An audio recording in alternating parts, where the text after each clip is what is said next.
నిన్ననే 'పెద్ది' సినిమా చూసిన ఒక ఆర్టిస్ట్ ఫోన్ చేశాడు నాకు.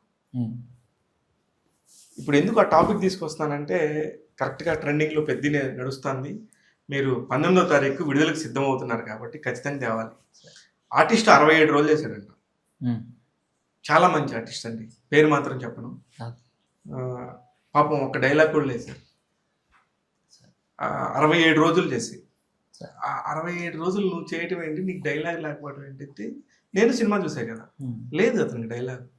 అంటే ఆర్టిస్టుల పరంగా వీళ్ళు ఎంత వెనకబడిపోయి ఉన్నారనేది నా బాధ సార్. ఒక ఆర్టిస్ట్కి అది ఎంత బాధ అనిపిస్తుందంటే, so it's remuneration is other part, that's business. అది ఎవరైనా కానీ లైఫ్లో కావాలనుకుంటారు, కానీ తన అర్జ్ అసలు ఆర్టిస్ట్గా ఎందుకు రావడం అంటే ఆ ఏసీ రూమ్ కోసమో లేకపోతే దీనికోసమో కాదు, పెట్టే ఫుడ్ కోసం కాదు. వాళ్ళకు ఒక అర్జ్ ఉంటుంది, నా పర్ఫార్మెన్స్ తోటి నేను ఏదో చేయాలి అని చెప్పి దాని గురించే వాళ్ళు వచ్చి అంత డ్రీమ్ చేస్తారు.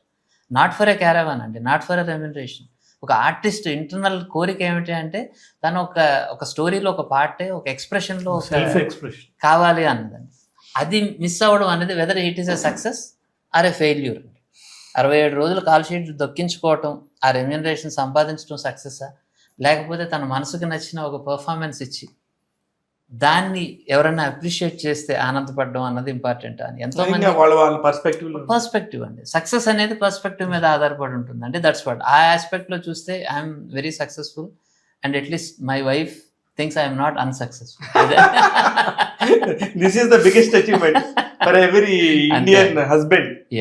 అండ్ నా family and we're all happy, మా పేరెంట్స్ కానీ. ఇక్కడ ఫ్యామిలీ అన్నప్పుడు నాకు మీ ఫ్యామిలీలో ఒక మనిషిని మిస్ అయ్యాను సార్ నేను. ఇక్కడ సాడ్ పార్ట్ అది. ఎందుకంటే నాకు ఆయన మిమ్మల్ని చూడగానే నాకు ఆయన గుర్తొచ్చేసేవాడు. ఎక్కల రవీంద్ర బాబు. చూడండి అసలు మీ పేర్లన్నీ కూడా ఇంటి పేర్లతో సహా నాకు ఎలా గుర్తున్నాయో. అంటే ఒక ఇద్దరు మనుషులు ఒకటే ఆత్మలాగా అనిపించేది నాకు. నిజమేనా కదా, మీరు చెప్పండి సార్. ఈ సందర్భంగా రవి గారి గురించి మీరు రెండు ముక్కలు చెప్పాలి. వాడు నన్ను కొన్నిసార్లు నాకంటే ఎక్కువ నమ్మిన మనిషి వాడు. ఎందుకంటే ఫెయిల్యూర్, నేను అడిగి ఓపెన్గా ప్రయత్నం అనే సినిమా హీరో సినిమా అయిన తర్వాత మాకు సబ్సిడీ అమౌంట్ వచ్చింది. చెక్ జోబులో పెట్టుకొని ఇద్దరు ఇందిరా పార్క్లో కూర్చుని, అరే అప్పులు తీర్చేద్దామా, లేకపోతే నా దగ్గర ఒక థాట్ ఉంది, నేను చేద్దాం అనుకుంటున్నా, అది చనిపోతున్నారా అనవసరంగా, ఒక్క ఎఫర్ట్ పెడితే బతుకుతారా. నేను సంతోష్ నగర్ ఆ కేసులో 12 పేజీల సూసైడ్ నోటుని జిరాక్స్ కాపీ తెప్పించుకొని నేను పట్టుకొని తిరుగుతూ ఉన్నాను, చదువుతూ ఉన్నాను. ఒక వైఫ్ అండ్ హస్బెండ్ కూర్చొని లెటర్ 4 రోజులు రాసి వాళ్ళిద్దరూ పిల్లలకు విషం పెట్టి విషం తిని చచ్చిపోయారు. ఇంత లవింగ్ వైఫ్ ఉన్నప్పుడు, ఇంత క్యూట్ కిడ్స్ ఉన్నప్పుడు ఒక్క ఎఫర్ట్ చేయకుండా చచ్చిపోయాడరా, ఒక్క ప్రయత్నం చేస్తే బాగుండు అని అనిపిస్తుంది నాకు. బట్ ఈ సినిమా డెఫినెట్గా ఎవరు చూడరు, మన దగ్గర ఉన్న డబ్బులన్నీ పోతాయి, ఏం చేద్దాం, తీసేద్దాంరా, నీకు నచ్చింది కదా తీసేయాలి, పోనీ డబ్బులే కదా పోతాయని. సో పోయే, నేను నా తర్వాత పోయిన తర్వాత నేను నవ్వుతూ చెప్పాను, నేను చెప్పింది జరిగింది చూసావా అని. ఇద్దరు నవ్వుకున్నారు.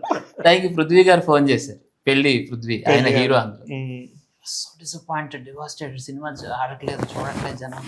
సార్ ఏం చేస్తున్నారు సార్ అంటే, సార్ ఏమన్నా సార్ ఫెయిల్యూర్ పార్టీ చేసుకుంటున్నాం హ్యాపీగా కూర్చొని అని. ఏమంటే నీకేంటి బాధ అనిపించడం లేదా అని. మనం చెప్పిందే సినిమా, అది ఇంకో ప్రయత్నం చేయమని, నెక్స్ట్ ఇంకో సినిమా తెస్తానంటే ఇబ్బందే లేదు నాకు. You're prepared. బికాస్ మనకు నచ్చింది చెప్పటం అనేది ఒక ఇంపార్టెంట్ ఆస్పెక్ట్ అండి. సునీల్ కుమార్ రెడ్డి గారు ఇంత మంచి ప్రొవోక్ ఉన్న డైరెక్టర్ బాలకృష్ణ గారి సినిమాలో నటుడుగా ఎందుకు మారాడు? సార్ నాకు క్రిష్ గారి ఆఫీస్ నుంచి ఫోన్ వచ్చింది, మీరు ఆ క్యారెక్టర్కి సరిపోతారు. ఏం క్యారెక్టర్ సార్ అది? సో దానవీర సూరకర్ణ సినిమా కెమెరామ్యాన్ క్యారెక్టర్ గారు ఆయన. సార్ డైరెక్టరు, ఆ సినిమాలో ఎన్టీఆర్ గారు డైరెక్టరు, ఈయన కెమెరామ్యాన్. సో ఆ క్యారెక్టర్ చేయాలని, మీరు వచ్చి అలాగే ఉంటారండి అని చెప్పిన తర్వాత fine sir, definitely. So I'm open for cinema అండి. నాకు సినిమా అంటే చాలా ఇష్టం. సో సినిమాలో ఏదో ఒకలా పార్ట్ అవ్వాలి అనుకున్నాను. నా సినిమాల్లో తప్ప నేను బయట సినిమాల్లో ఓకే, నా సినిమాలో నేను ఎప్పుడూ చేయదలుచుకోలేదు. That's what the only point. I did that character and I had a wonderful time with Balakrishna garu, Shreya గారు, వీళ్ళందరితో ఒక 4 days వి వర్క్డ్ అండి. ఏమనేవారు బాలకృష్ణ గారు? సో హిస్ ఫ్రెండ్లీ పర్సన్ అండి. నాకు గంగపుత్రుల సినిమాకి ఆయన అవార్డు ఇచ్చారు.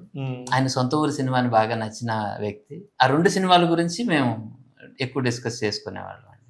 ఈజ్ అ లవ్లీ పర్సన్ అండి.